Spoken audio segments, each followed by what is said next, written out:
yoon nañu daal di desandi kii di docteur Mohamed Diallo daal dinay déposer ab plainte pour diffamation amalgame préjudiciable et atteinte à la dignité d'un citoyen ginnaaw Moustapha Diop bu mu yëkkitee ay kàddu jëmale ko rek ci li nga xam ne nag moo di mbirub cambriolage bi amoon ca atum 2011 moom Mohamed Diallo fas yéene na yóbbu mbir ma ca kanamu yoon ndax jàpp na ni kàddu yooyu nu daal di yëkkiti dafa gàkkal li nga xam ne nag moo di deram mais aussi danoo daal di organiser ab émission tudd li nga xam ne nag moo di turam honneur am nu daal di koy bafoué saltel li nga xam ne nag moo di réputation am gàkkal li nga xam ne nag moo di image am ci plainte bi moom mi ngi fàttali ni mbir moomu am na ñaar fukki at ak ñaar ca ginnaaw bu mu nekkee ab tout tànk turam tuddoon nañ ko ci li nga xam ne nag moo di mbirub cambriolage mais yoon daf ko setaloon ci mbir moom bu mu continuer li nga xam ne nag moo di jàngam yemul foofu mi ngi nuy xamal ni démb 16 juin 2026 17h30 la daal di présenter li nga xam ne nag moo di sa lettre de démission fële ci ministère de la culture de l'artisanat et du tourisme. Donc lii mooy rebondissement bu bees ci li nga xam ne nag moo di mbirub docteur Mohamed Diallo Moustapha Diop ak Pape Ndiaye la fas yéene yóbbu ca kanamu yoon. waaw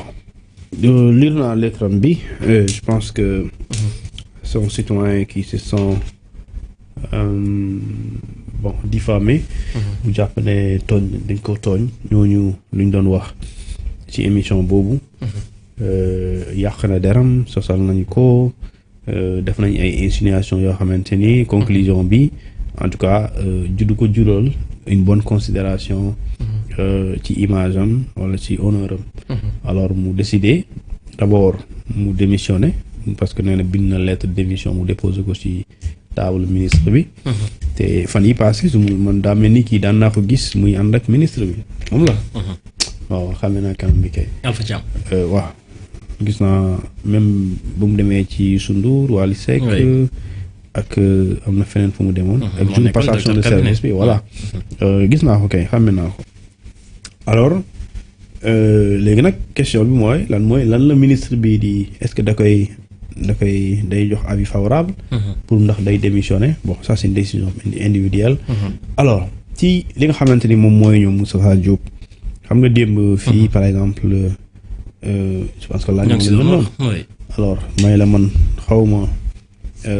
nit ki xawma kan la waaye ci at boobu amoon na un dossier bu concerné cambriolage ba pare juge boobu nga wax effectivement lu am la ba pare wax la ñaata millions de 50 millions laa la wax 50 millions voilà léegi nag moom nee na loolu dañoo confondre woon turam ak turu keneen lu tudd ko ci te loolu dañ ko tooñoon bi justice setaloon ko après ci la dem continuer jàngam ba tey lu mu doon ko léegi ñii lu ñu wax ñoom nee nañ am na ci koo xamante ni su ma juumulee seen wax balaa may juum parce que bëgguma tooñ jàmbur lan la ñoom Moustapha Diop lan la ñuy wax ñoom Moustapha Diop dafa ni am na ku nekk foofu ca nekk directeur cabinet ku nu tuddoon ca atum 2011 li nga xam ne nag moo di mbirub cambriolage koppar ga toll ci 50 millions waaw ñu tuddoon léegi nag ndax seen tuddoon boobu ñoom lañ ci jublu loolu ñoom ñoo ko mën a tontu léegi ndax liñ ci jublu dañ ci par exemple kuñ ci tuddoon day tekki ne dañoo confondroon ay turam sañu cité ko si à tort wala dañuy bëgg a wax ne moom la léegi loolu ñoom ñoo koy réglé léegi nag bon pour man ci surtout seen débat boobu man dama si sori li ma xam daal fii nit ki boo jàppee ne dañ laa tooñ am nga droit porter plainte yow mii nga xamante yow journaliste nga aussi soo demee bay àddu ci sujet c'est parce que ma jàpp naa ne yor nga information yu dëgër ak loo xamante ne buñ la laajee di nga ko mën a justifier man de fii yàlla def na lépp lu ma wax fii soo ma ne foo ko teg balaa une minute ma génnee loo ko wallaahi dëgg la waaw donc léegi nag ñooñu nit yi aussi jàpp naa ne bu ñu demee bay wax dara parce que yor nañ information yi léegi nag nit ki nga jàpp ne moom dañ koo tooñ moom rek moo la mën a wax naxaram wala ko toll dëgg la de voilà léegi nag bon je laisse la procédure suivre son cours. Wala je laisse la procédure comme elle est. Puisque voilà porte na plainte. léegi toog xaar la moo nekk la suite. pour diffamation la porte plainte pour diffamation. diffamation daa sew. diffamation du question dëgg na loolu moo tax mu xaw a compliqué. diffamation du li ngay wax dëgg la wala lee. c'est lorsque nit ki jël na kaddu yëkkati ko jëmale ko ci yow nga jàpp ne. kaddu jooju noonu xotti na sa orma wala man li ñu tuddee atteinte na à ton honneur ou à ta considération la sa image. léegi nag xaw ma nag démission bi lan la ci jublu.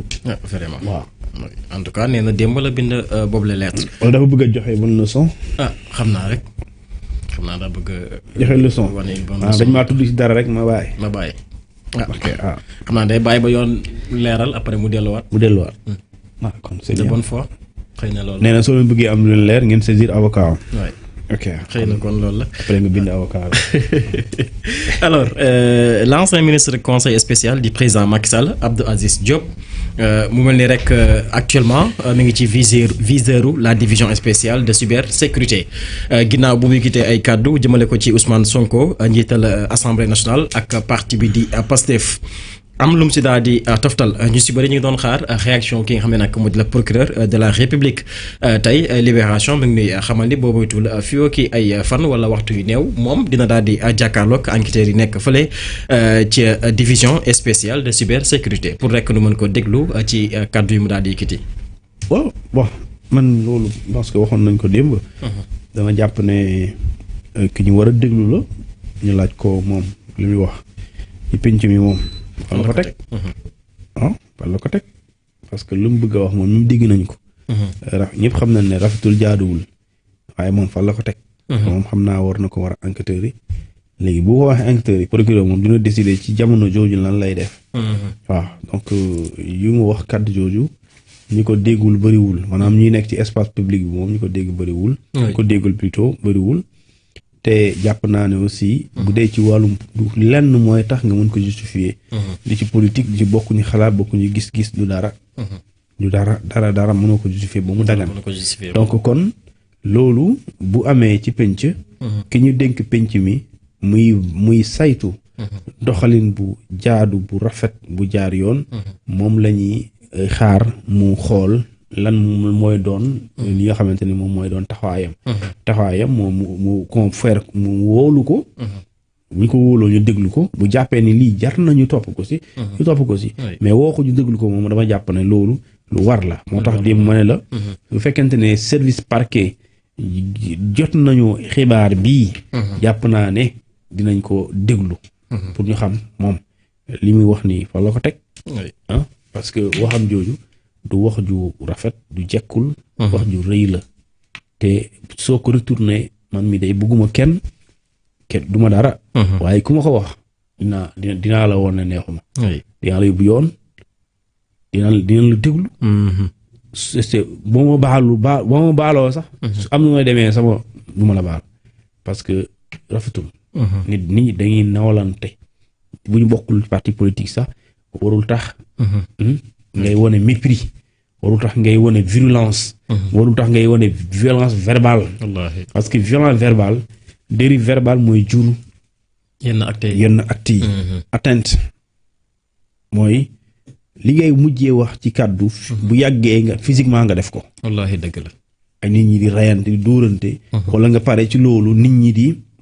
mel ni ay noon loolu je pense que animosité boobu amul place ci politique voilà dans la politique en politique plutôt liñ fa war a privilégier c'est le débat d'idées les opinions maa la ëpp xam-xam maa la gën a mën maa la dàq convaincre ñii di seetaan loolu moo war a nekk le débat parce que Sénégalais yi ils sont éveillés dañuy xaar ci débat yi du tey dinaa nangam loolu ñuy xaar ci débat mooy on parle d'économie nga teg ci table bi des éléments économiques yi wane yi mën a convaincre Sénégalais yi ngay wax Sénégalais yi loo xamante ne amal na leen njëriñ parce que déjà temps boobu mu toog di wax yenn wax yooyu mais pourtant amoon na sujet d'actualité yoo xamante ni su ko waxtaanee adduna Sénégal yëpp lay amal njëriñ loo ci wax dëgg la moom loo ci wax aussi comme yow tamit nga éviter ay mag di saaga plateau yi loolu moom fi am moom xam naa doo kii mais nag yóbbante la dama lay yóbbante ci non yow journaliste yi ñi ngi présenté laa fa yóbbante de ci bàyyi xel ñoom sax mais plateau bu neexee suñu borom moom xanaa xamoo ne en général ki ngay invité mu saaga nga bàyyi ko si saaga yow sax yaa am nga si part de responsabilité oui parce que ci dama lay jox jurisprudence li loi wax ci diffamation bu dee diffamation la daf ne diffamation bu ñu def à travers les moyens de diffusion publique radio cinéma télévision journal etc lépp luy support communication voilà loolu média bi wala présentateur wala journaliste bi mooy auteur principal ki wax mooy complice ki partagé mooy auteur bi waaw ak fi mu ko waxee waaw non maanaam ki wax ki nga invité même bu dee moo yëkkati kii nangam xam moo ko wax boo ko bàyyee mu continue di wax ci loolu waxoo ko dara daggoo coupé woo ko bu dee dañ koy topp ci loolu yow mi ko bàyyi yow yaay auteur bi yaay coupable bi waaw yaay auteur moom complice la très bien voilà léegi supposons nga invité ko nga déroulé ko tapis vert muy wax rek boo wax musiba te léegi boo ci àndul il faut prouver que àndoo ci vraiment nga ne ko arrêtel déedéet sinon nangam mais après nga koy bàyyi mu continue nga ne ko diit waay am nga ci responsable dafay mel ni ñoo xam ne dañ leen di woo nga leen di xamb nga koy jox envie bu gën a wax parce que moom lu mu doon commencé di wax gëm naa ne journaliste bu ko daggoon du yeggali du yeggali jël responsabilité mais bon il y a beaucoup de journalistes opposants et pro doo comprendre sax alors cunnu jeexalee ko ak mbirub Pape Cheikh Diallo audition sur le fond daal nay commencé am ginnaaw bu nu sukkandikoo ci Seneweb ñu ngi nuy xamal ni